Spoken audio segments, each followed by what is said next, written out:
আল্লাহ তাআলা কোরআনে কারীমের মধ্যে বলতেছেন, ইন্নাল্লাযীনা ক্বালু রাব্বুনাল্লাহ সুম্মা ইসতাকামু তাতানাজ্জালু আলাইহিমুল মালায়েকা আল্লা তাখাফু ওয়া লা তাহজানু ওয়া আবশিরু বিল জান্নাতিল্লাতী কুনতুম তুআদুন। আয়াতে কারীমার তরজমা হলো, যারা আমি আল্লাহ বলতেছেন, যারা আমি আল্লাহকে রব বলে তোমরা স্বীকার করেছ এবং তোমরা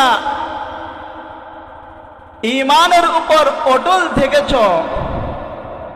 মৃত্যুর সময় তাফসীরের মধ্যে আসছে মৃত্যুর সময় ফেরেশতারা তোমাদের উপর অবতীর্ণ হবে, অর্থাৎ তোমাদের সহযোগী হবে এবং বলবে, ভয় নাই, কোনো পেরেশানি, আল্লাহ তাখাফু ওয়া লা তাহজানু, কোনো ভয় নাই তোমাদের, কোনো পেরেশানিও নাই। ওয়া আবশিরু বিল জান্নাহ, তোমাদেরকে জান্নাতের সুসংবাদ দিচ্ছি, তোমাদের সাথে যে ওয়াদা করা হয়েছিল সেই ওয়াদার প্রতিশ্রুতি দিচ্ছি। আয়াতে কারীমার তরজমা। অর্থাৎ আমরা যখন আল্লাহকে রব বলে স্বীকার করেছি, ঈমান এনেছি, ঈমানের উপর অটল থাকতে হবে কি হবে না বাবা? যদি আমরা ঈমানের উপর অটল না থাকি, এই অবস্থায় যদি আমরা দুনিয়া থেকে বিদায় নিয়ে চলে যাই, তাহলে তো আমাদের অবস্থা কঠিন ভয়াবহ অবস্থা হবে। সেদিন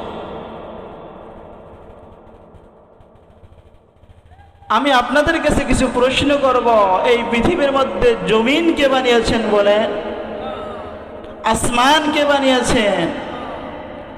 তরুলতা, গাছপালা, যত যা কিছু আছে কে বানিয়েছেন বলেন? আমরা সকলেই বলতেছি আল্লাহ বানিয়েছেন।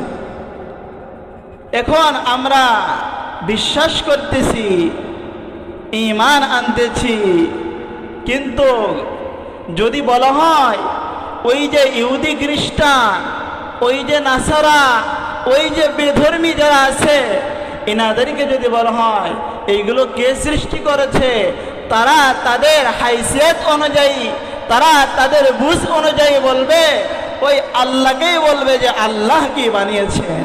কিন্তু তারা পরিপূর্ণভাবে ঈমান না আনার কারণে তারা বেঈমান, তারা কাফের, তারা মুশরিক, তারা ইহুদি, তারা নাছারা। কিন্তু আমরা ঈমান আনার পরে যদি আমরা ঈমানের উপর অটল না থাকি, তাহলে আমাদের কি হবে?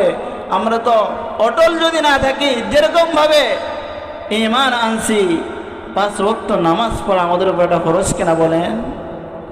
ফরজ আমি স্বীকার করতেছি, কিন্তু যদি আমি এই নামাজ যে 5 ওয়াক্ত আদায় করতে হবে এর উপর অটল না থাকি, ইস্তেকামত না থাকি, তাহলে ঈমান আনাই সার হবে, ইস্তেকামত তো হবে না। এই জন্য আল্লাহ তাআলা বলতেছেন, ও বান্দা,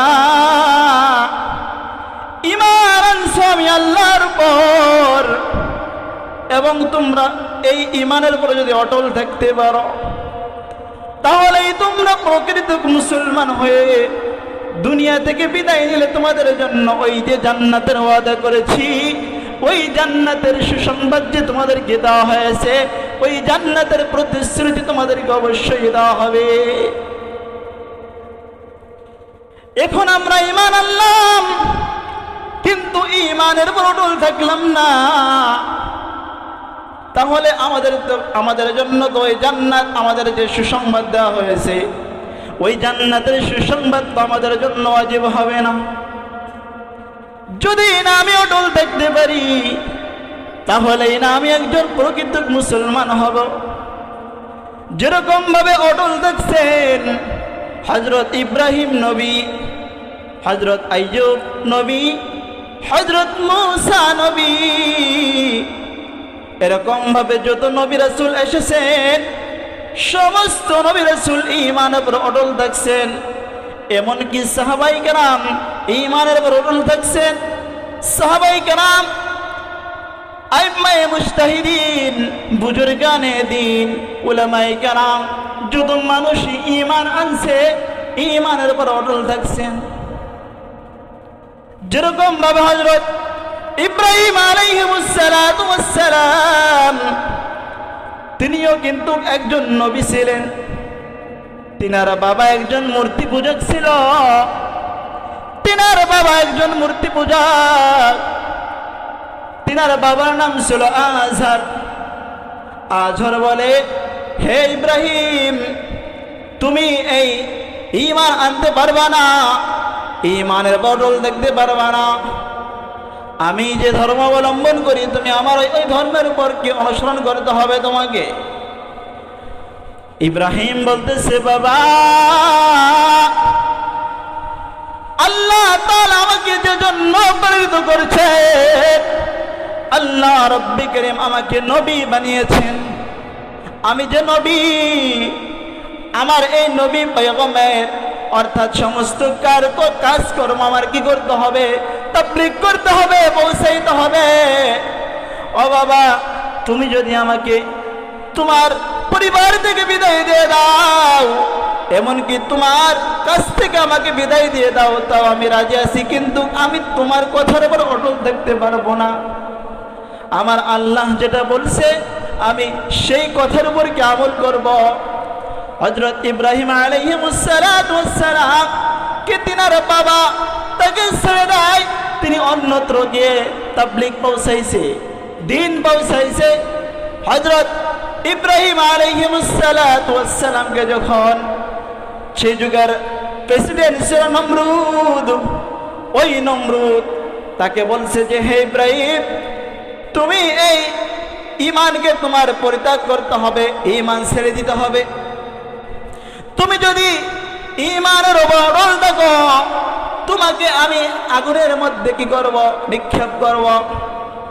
ইব্রাহিম আলাইহিস সালাতু ওয়াস সালাম বলতেছে, কোনো সমস্যা নাই, লা বাসা, কোনো সমস্যা নাই, হাসবি আল্লাহ,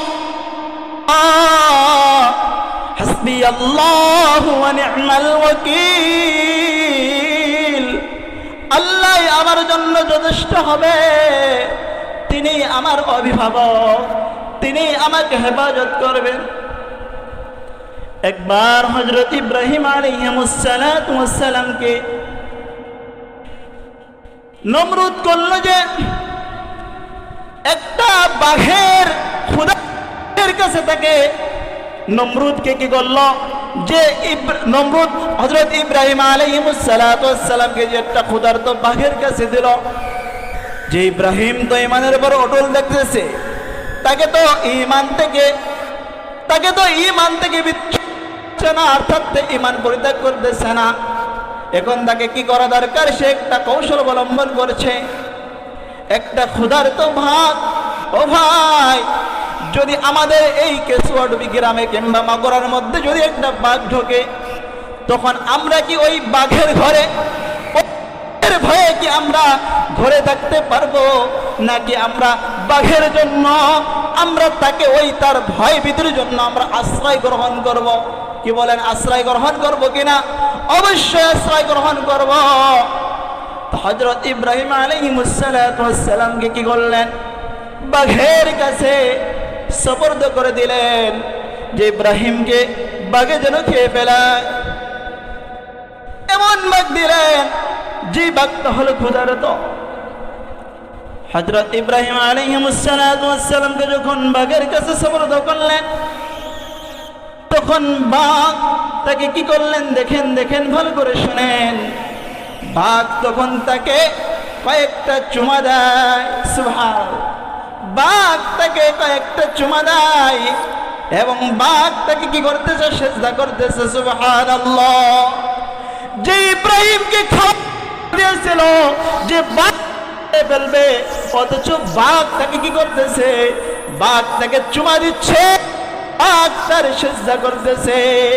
সুবহানাল্লাহ। ও ভাই, নবীদেরকেও বাঘে চেনে, এমনকি আল্লাহর ওলিদেরকেও বাঘে চিনে। কিন্তু আমি মানুষ হইয়া আমি আল্লাহকে চিনলাম না। আমি মাওলা পাকের সিজদা, মাওলা পাক যে আমাকে 5 ওয়াক্ত নামাজ ফরজ করেছেন, আমি মাওলা পাকের সিজদাও দিতে আসি না।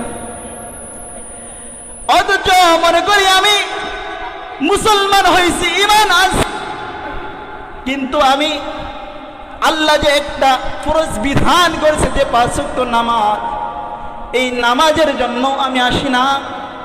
অথচ এই শুনে রাখো, এই পৃথিবীর মধ্যে যত মাখলুক আল্লাহ সৃষ্টি করেছেন, সমস্ত মাখলুকই কিন্তু মাওলা পাকের সিজদা করে, সমস্ত মাখলুকই কিন্তু মাওলা পাকের সিজদা করে। এই দেখেন একটা গাছপালা, তরুলতা, জীবজন্তু, যত যা কিছু আছে, সমস্ত জিনিসই কিন্তু তাদের হাইসিয়াত অর্থাৎ তাদের অর্থাৎ তারা কি করে, সিজদা করে। কিন্তু আমি মানুষ হইয়া, আমি শীষ নবীর উম্মত হইয়া ওই যে নামাজের জন্য আসি না। অথচ আমি আল্লাহকে বলি, আল্লাহ তুমি আমার বিপদ থেকে হেফাজত করো, তুমি আমাকে অভাব অনটন থেকে দূর করো, তুমি আমার পেরেশানিকে দূর করো। অথচ আমি মাওলার হুকুম পালন করি না, মাওলা আমাকে কেমনে হেফাজত করবেন? দেখেন,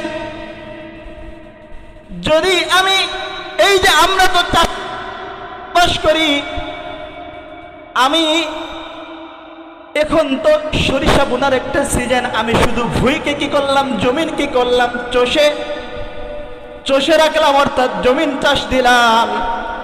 জমিনে আমি বললাম না, তাহলে কি আমার সরিষা হবে ভাই? কশ্চিন কালেও তো সরিষা হবে না, বরং শুধু ওই জমিনটা আমি যে প্যাক দিয়ে রাখলাম কিংবা চষে রাখলাম, ওই চষা অবস্থায় পড়ে থাকবে। ঠিক তো মাওলা পাক বলেছে যে তুমি নামাজ করো, নামাজের দিকে আসো, ঈমান আনো, ঈমানের উপর অটল থাকো। ঈমানের উপর অটল থাকলে তোমাকে আমি যে জান্নাতের সুসংবাদের ব্যবস্থা করছি সেটা তুমি পাবে।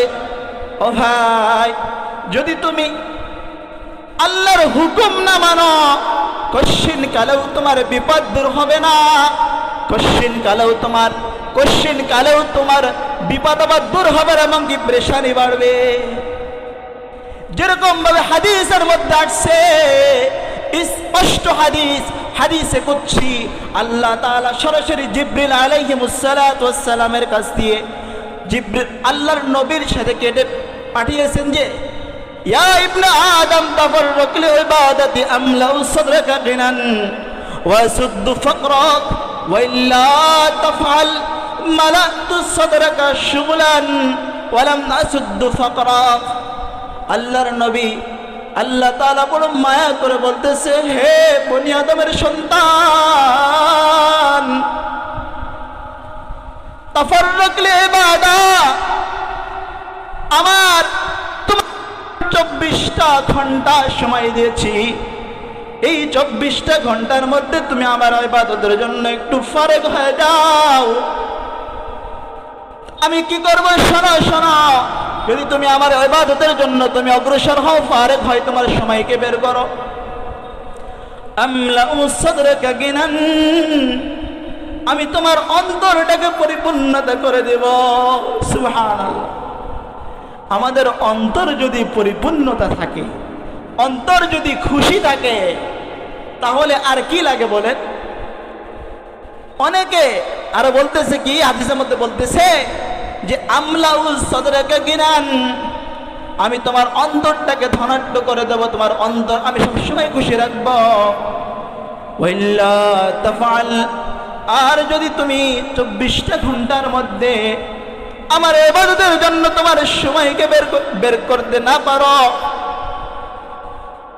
ওয়াইল্লা তাফআল মালাতু সাদরাকা শুগলান, আমি তোমাকে ব্যস্ততার মধ্যে তোমার ব্যস্ততার মধ্যে তোমার সময়কে ব্যয় করে দেব। অর্থাৎ আমি 24টা ঘন্টার মধ্যে আমি মাওলা পাকের জন্য সময় বের করতে পারলাম না, তাহলে অন্তরটা আমি তোমাকে এমন কাজে ব্যস্ততা রাখবো যে তুমি সারাদিন ব্যস্ততার মধ্যেই থাকবে, টেনশনের মধ্যেই থাকবে, পেরেশানির মধ্যেই থাকবে। আমি তোমাকে কি করব না, ওয়াইল্লা তাফআল মালাতু সাদরাকা শুগলান ওয়া লাম আসুদ্দু ফাকরাক, তোমার দরিদ্রতাকেও আমি দূর করব না। তুমি মাথার ঘাম পায়ে ফেলাও, সমস্যা নেই, তুমি আমার কাম করবা না, আমি তোমাকে এমনি এমনি তোমার গালের মধ্যে তোমার হাতটাকে ঢুকিয়ে দেব। আরে রুজি ইনকাম করার জন্য তো বাড়ির থেকে বের হতে হয়। যেই যে কর্ম করি ওই কর্মের মধ্যে তো আমাকে লিপ্ত হতে হবে, তারপরেই না আমার রিজিকের ব্যবস্থা হবে। অথচ আমি মাওলা পাকের ইবাদত করলাম না, মাওলার হুকুম মানলাম না, আমাকে এমনি এমনিই দেবে? কোশ্চিন কালেও হাদিসের কথা, আমার মুখের কোনো কথা নাই। আমি এমন কোনো কথা মুখ দিয়ে বের করতে পারি না যে আমার মন থেকে আমার মুখ থেকে ইচ্ছা মতো আপনাদেরকে শোনাবো। অথচ হাদিস পড়েছি, কোরআন পড়েছি, তারপরেই না আপনাদের সামনে কিছু কথা বলতেছি।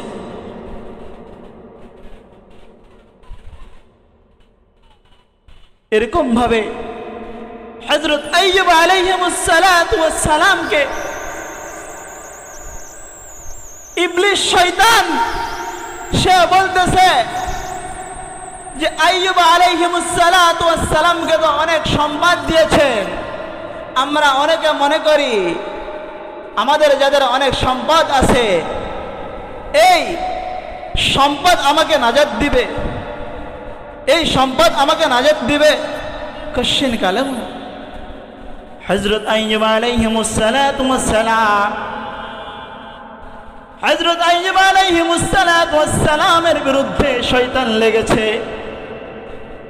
শয়তান আল্লাহর কাছে অভিযোগ করতেছে, হে আল্লাহ, আপনি আইয়ুব আলাইহিস সালাতু ওয়াস সালামকে অনেক সম্পদের বানিয়েছেন, অনেক সম্পদ তাকে দিয়েছেন, এমনকি তার সুন্দর সুন্দর স্ত্রী দিয়েছেন, এমনকি তার ভালো ভালো সম্পদ দিয়েছেন, তার মনের নেক আশাগুলো পূরণ করেছেন।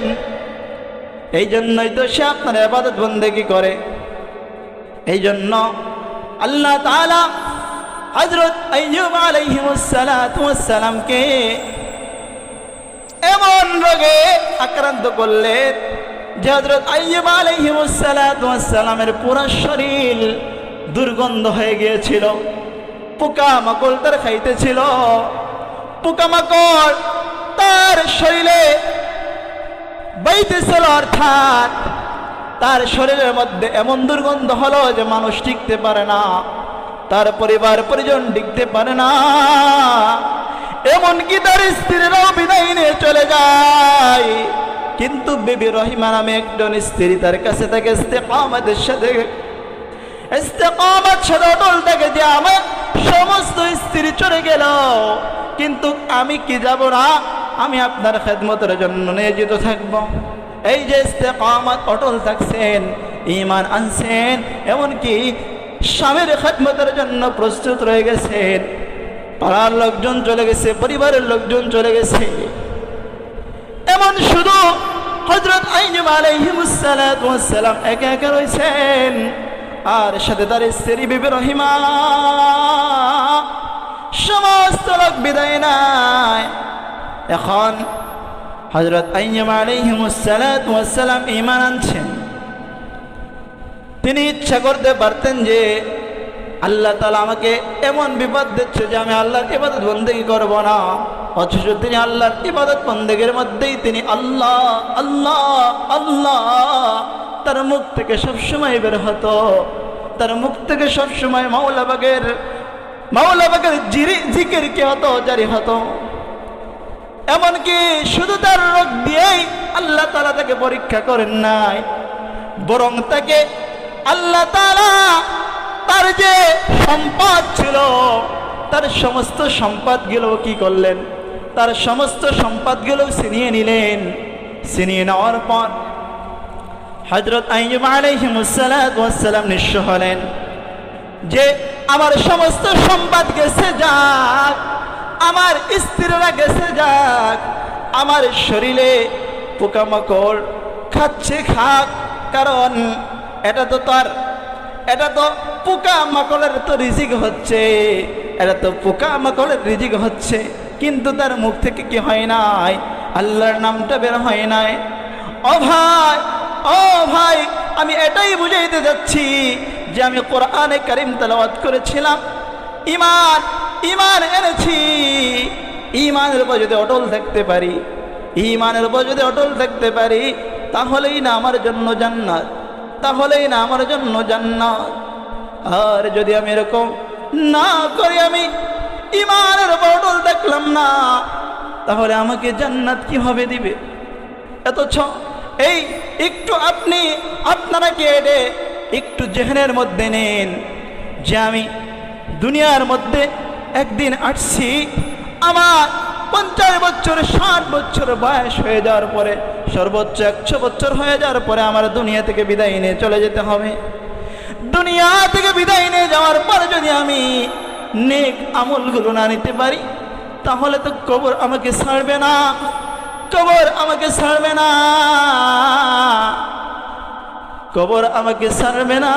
হাদিসের মধ্যে আসছে, আল কবরু রাউযাতুম মিন রিয়াদিল জান্নাহ আও হুফরাতুম মিন হুফারিন নার। কবর হয় আমার জান্নাহ, আমার জন্য। আল কবরু রাউযাতুম মিন রিয়াদিল জান্নাহ, যখন দুনিয়ার মাঝ থেকে বিদায় নেব, কবর হয় আমার জন্য জান্নাতের বাগান হবে। আও হুফরাতুম মিন হুফারিন নার, নাইলে আমার জাহান্নামের গর্ত হবে।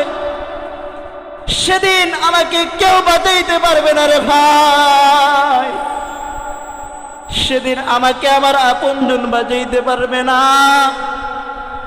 আমার বাবা আমাকে বাঁচাইতে পারবে না, আমার ভাই আমাকে বাঁচাইতে পারবে না। সেদিন আমার নেক আমল ছাড়া আমাকে কেউ বাঁচাইতে পারবে না। এই কবরের জন্য যদি আমরা একটু চিন্তা ফিকির করি, তাহলেই তো আমার সবকিছু পরিবর্তন হয়ে যায়। আরে কিসের সম্পদ?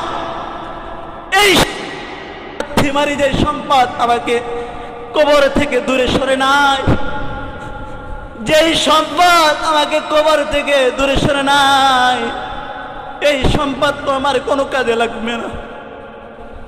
এই সম্পদ তো আমার কোনো কাজে লাগবে না। এই সম্পদ তো আমার কোনো কাজে লাগবে না। যদি আমি একটু ভাবি, মনকে যদি একটু চিন্তা ফিকিরের মধ্যে আনি, তাহলে আমার পরিবর্তন হনে 1 ঘন্টাও সময় লাগবে না, 1 মিনিটের মধ্যেই পরিবর্তন হয়ে যাবে। হযরত বিলাল রাদিয়াল্লাহু তাআলা আনহু ঈমান আনছেন। তিনি ছিলেন একজন সাহাবী, তাকে দেখতে কালো কুৎসিত, তিনি একজন কালো ব্যক্তি ছিলেন। অথচ হাদিসের মধ্যে আসছে আল্লাহ সাল্লাল্লাহু আলাইহি ওয়াসাল্লাম ওই বিলাল রাদিয়াল্লাহু তাআলা আনহুর জুতার খটখটে শব্দ শুনে বিলাল মদিনায় যখন আজান দেয়, আজান দেওয়ার ফলে আল্লাহর নবী খুশি হয়। ওই বিলাল রাদিয়াল্লাহু তাআলা আনহু যখন যুবকদের মধ্যে ঈমান আনছিলেন, বিলাল রাদিয়াল্লাহু তাআলা আনহুর কৃতদাস অর্থাৎ তার মুনিব তাকে ঈমান থেকে তাকে বিচ্যুত করার জন্য কত কৌশল অবলম্বন করছে। বিলাল রাদিয়াল্লাহু তাআলা আনহু তিনি এমন অটল ছিলেন যে তেনাকে ঈমান থেকে বের করতে পারেন নাই। এই শোনেন বিলাল, শোনেন বিলাল রাদিয়াল্লাহু তাআলা আনহুর উপরে এমন অত্যাচার করেছেন, বিলাল রাদিয়াল্লাহু তাআলা আনহুকে গলায় রশি বাঁধছেন, গলায় রশি বেঁধে বকাটের ছেলে অর্থাৎ মদখোর গাঁজাখোর সুদখোর এই সমস্ত বেয়াদব কুলাঙ্গরদের হাতে ছেড়ে দিয়েছে। ছেড়ে দেওয়ার পর তাকে রশি দিয়ে তার ওই মদিনা, তার ওই এলাকা দিয়ে তাকে টানছে, চোরের মতো টানছে। কারণ একজন আমাদের গ্রামে কিংবা আমাদের পরিবেশে যদি একজন চোর চুরিও করে তাকে তো এরকম টানা হয় না, এরকম হাসড়ানো হয় না। কিন্তু বিলাল রাদিয়াল্লাহু তাআলা আনহু তিনাকে যদিও বাচ্চারা তাকে রশি, ওই ইতিহাস পড়েছি, ইতিহাস পড়াইতেছি, ইতিহাস পড়ার সময় চোখ দিয়ে পানি পড়ে, এমনকি ছাত্ররাও ছোট ছোট ছাত্ররাও তাদের দেখি অন্তরটা পরিপূর্ণ হয়। দেখেন বিলাল রাদিয়াল্লাহু তাআলা আনহুকে নাই, বরং তিনি যখন তেনাকে যখন শীতের সময় আসত, শীতের সময় তেনাকে উলঙ্গ করে তাকে ওই শীতের মধ্যে তাকে দুই হাত পা টান টান করে শোয়াই দিত। আর তাকে কি করব, ওই যে পশু পাখি নারী ভুঁড়ি, অর্থাৎ যেই পশু আমরা জবাই করে খেয়ে ফেলি, ওই পশুর নারী ভুঁড়ি তার গায়ের উপর কি করে চাপা দিত। শুধু তাই না, চামড়া, পশু পাখির চামড়া তার গায়ের মধ্যে পরিয়ে দিত। তারপরও বিলাল রাদিয়াল্লাহু তাআলা আনহু ইমানের বটল ছিলেন, তিনি ইমান থেকে কি হন নাই, ইমান থেকে দূরে সরে যান নাই। শুধু তাই নয়, যখন গরমের মৌসুম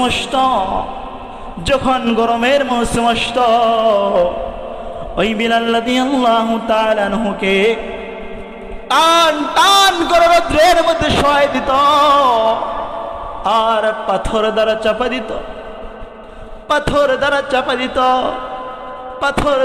দিত।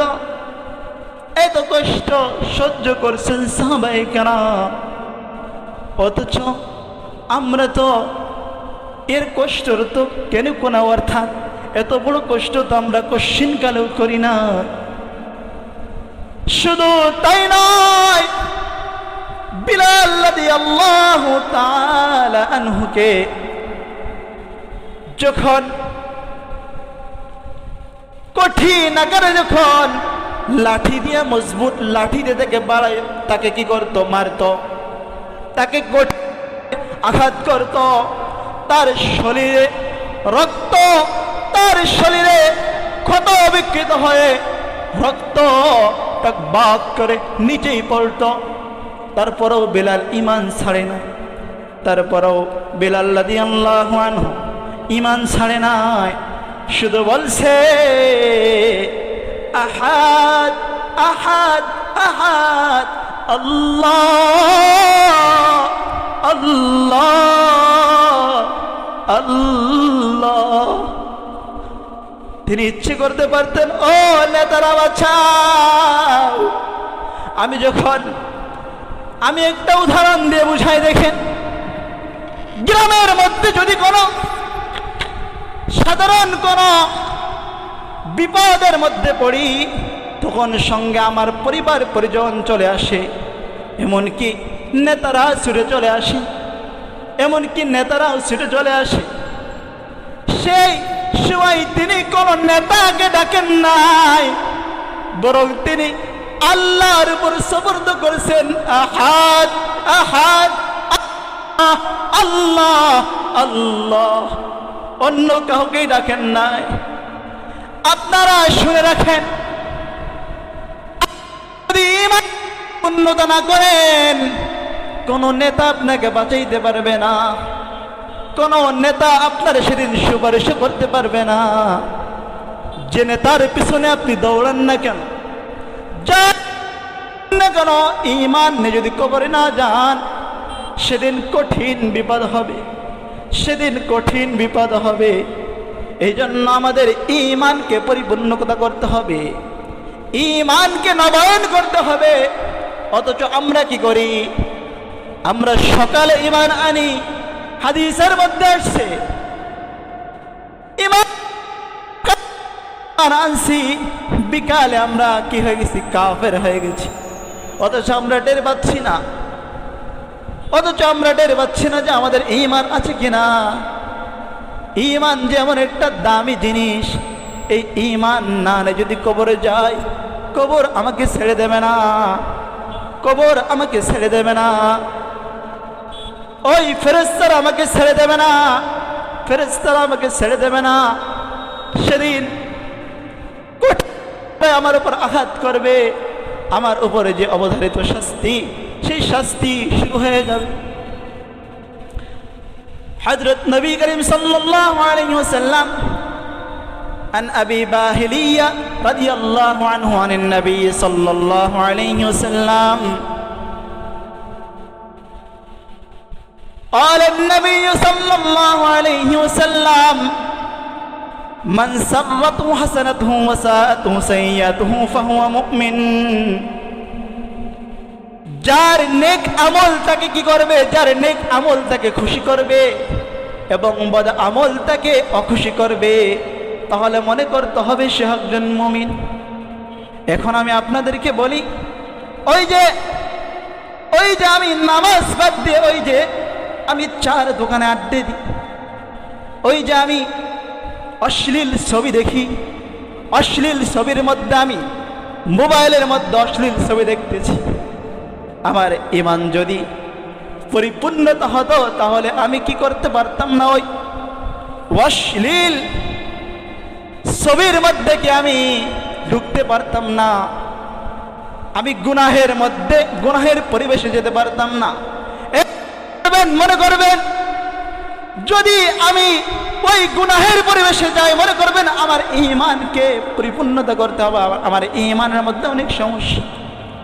আমি আপনাদের আমার সময় এসে যেহেতু হুজুর চলে আসছে, একটা সাধারণ একটা ছোট একটা ঘটনা বলে শেষ করে দেবো। সেটা হলো আমাদের শেখ, আমি যেখানে আছি যশোর চৌগাছা আলাদা, একজন আল্লাহর ওলির সোহবতে আছি, মুফতি আব্দুর রাজ্জাক দামাত বারকাতুহু আলিয়া, আল্লাহ হুজুর ইলমের মধ্যে আরো বরকত দান করুক। আল্লাহ তাআলা তাকে দ্বীনের দাঈ হিসেবে আল্লাহ কবুল করে নেন। হুজুর বলতেছিলেন, একদিন শুনতেছিলাম একটা লোক, তার নাম ছিল হাবিবে আদম, একটা ব্যক্তির নাম ছিল হাবিবে আদম। হাবিবে আদম নামে একজন ব্যক্তি, তিনি ছিলেন, এই যুবক ভাই, এই যুবতী বোনেরা ভালো করে শুনে রাখো, এই যে যেখানে আসো মাইকের আওয়াজ যেদিকেই যায় ভালো করে শুনে রাখো। একজন নামটা তার হাবিবে আদম, তিনি হলেন একজন মুসলিম, কিন্তু তিনি খারাপ পরিবেশের কারণে তিনি কি করছেন? খারাপ পরিবেশের কারণে তিনি মদখোর, ঘুষখোর, তিনি অশ্লীল মেয়েদেরকে নিয়ে, অর্থাৎ তিনি তার সবসময় পড়ে থাকতেন। হঠাৎ করে তিনি রাস্তায় যাইতেছেন, রাস্তার মাঝে দেখলেন একটা কোরআনের আয়াত, সেটা হলো বিসমিল্লাহির রহমানির রহিম। এই শব্দটা দেখলে কাগজের টুকরায় লেখা, তিনি মনে করতেছে, হায় রে, আমি তো মুসলিম, যদিও আমি মদখোর, সুদখোর, যদিও আমি গুনাহের মধ্যে লিপ্ত আছি, কিন্তু এটা তো আল্লাহ পাকের নাম। এই আল্লাহ পাকের নামটা দেখে তোমার অন্তরের মধ্যে তাজর হয়েছে, যে অন্তরটা তার ওখান থেকে কি হলো?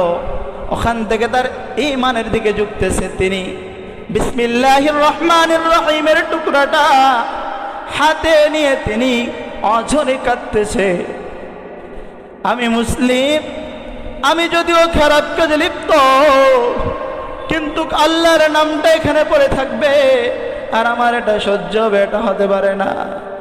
আল্লাহর নামটা নিয়ে তিনি কি করবেন, এত হেফাজত রাখতে হবে। তিনি চলে গেছেন, আতরওয়ালার দোকানে চলে গিয়েছেন। যাওয়ার পরে বলতেছে, ভাই তুমি আমাকে একটা আতরের ডিব্বা দাও, আমি এই আল্লাহর নামটা আমি হেফাজত করে রাখবো। তখন হাবিবে আজম তিনি একজন দাপটশীল ব্যক্তি ছিলেন, নেতা কথার মধ্যে একজন ছিলেন, যিনাকে দেখলে ভয় পেত।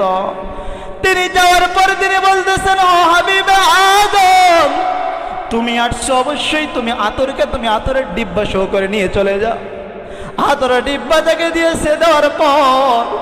দেওয়ার পর তিনি বাড়ি আসছেন। বাড়িতে আসার পরে কান্নাকাটি করছে, হাইরে আমি আল্লাহর নামটা আমি নিচে, অথচ আমি না পাচ্ছিলাম। আমিও যদি মেয়েদেরকে নিয়ে আড্ডা দিয়েছি, মদ খেয়ে আমি মাতাল করেছি, মদ খেয়ে আমি আমার জীবনটা শেষ করেছি।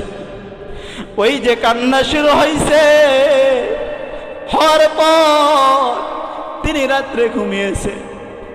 ঘুমানোর পর হঠাৎ করে ঘুমের মাঝখানে সাইয়্যিদুনা নবিয়ুনা তাজদারে মদিনা নবীজি সাল্লাল্লাহু আলাইহি ওয়াসাল্লাম তিনাকে স্বপ্ন যুগে দেখায় দিয়েছেন। সুবহানাল্লাহ।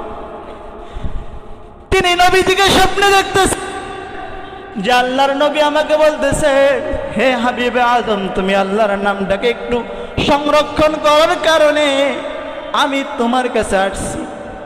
এমনকি শুধু তাই নয়, তিনাকে কি করছে, তিনাকে স্বপ্নে যুগে তিনাকে দেখার পরে তিনি বুখারী, মুসলিম, আবু দাউদ, তিরমিজি অর্থাৎ তাফসীরের কিতাবাদিও তিনার মধ্যে ঢুকায় দিয়েছেন যে হাবিবে আজম তুমি এখন মদকর সুদখোর ওইরকম অশ্লীল কাজের মধ্যে লিপ্ত না হয়ে তুমি বুখারী মুসলিমের দর্শ দেওয়া শুরু করো।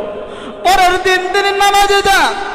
পরের দিন থেকে নামাজে যাওয়ার পর তার অন্তরটা পরিবর্তন হয়ে গেছে। এমনকি তিনি নামাজ পড়ানোর জন্য সামনে যান, মনে করতেছে হারে এ তো হাবিবে আজম, তিনি তো একজন সুদখোর, তিনি তো মেয়েদেরকে নিয়ে তিনি আড্ডা দেন, তিনি নামাজ পড়াবেন আর নামাজ হবে।